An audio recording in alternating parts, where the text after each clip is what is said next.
لا چەند ڕۆژی داهاتوودا پەرلەمانی کوردستان بۆ جاری دووەم کۆ دەبێتەوە و قەیرانی دارایی و گۆڕانکاری لە سیستمی موچەخۆرانی هەرێمدا تاوتوێ دەکات. بەرلا بەڕێوەچوونی دانیشتنی دووەمی پەرلەمانی کوردستان هەوڵێکی نوێ لە ئارادایە بۆ ئەوەی دانیشتنەکە با بەشداری هەموو فراکسیۆنەکان و سەرۆک و سکرتێری پەرلەمان بەڕێوە بچێت. پێمان خۆش بوو ڕۆژی کاراکردنەوەی پەرلەمان هەمومان پێکەوە جوان بین.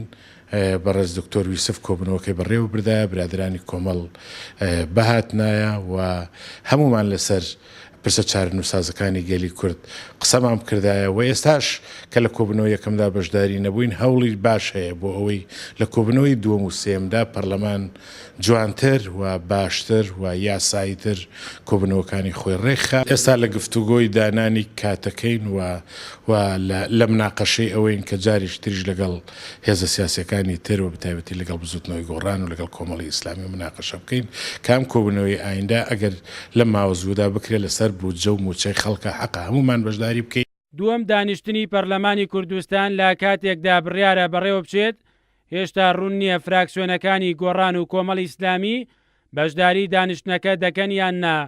ئەندامێکی فراکسیۆنی گۆڕان لە پەرلەمانی کوردستان دەڵێت هەر کاتێک پەرلەمان ئاسایی کرایەوە و گەڕایەوە ڕەوشی پێشبەکخستنی ئامادەن بەشداری لە دانیشتنەکانی پەرلەمانی کوردستان دابکەن.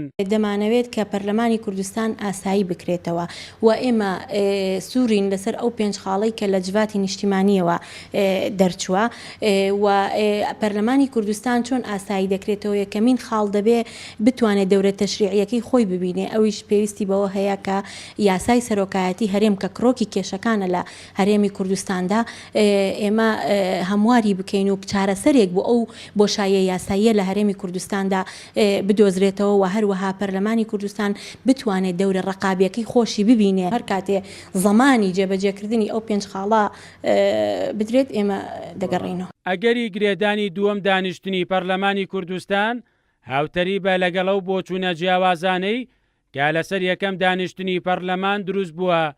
ئەگەر بەر لە دانیشتنەکە فراکسیۆنەکان بگەنە جۆرێک لە ڕێکەوتن چاوەڕێ دەکرێت گۆڕان و کۆمەڵی ئیسلامی بگەڕێنەوە نێوهۆڵی پەرلەمان. مەریوانە بڵا، کورسات نیوز، سلێمانی.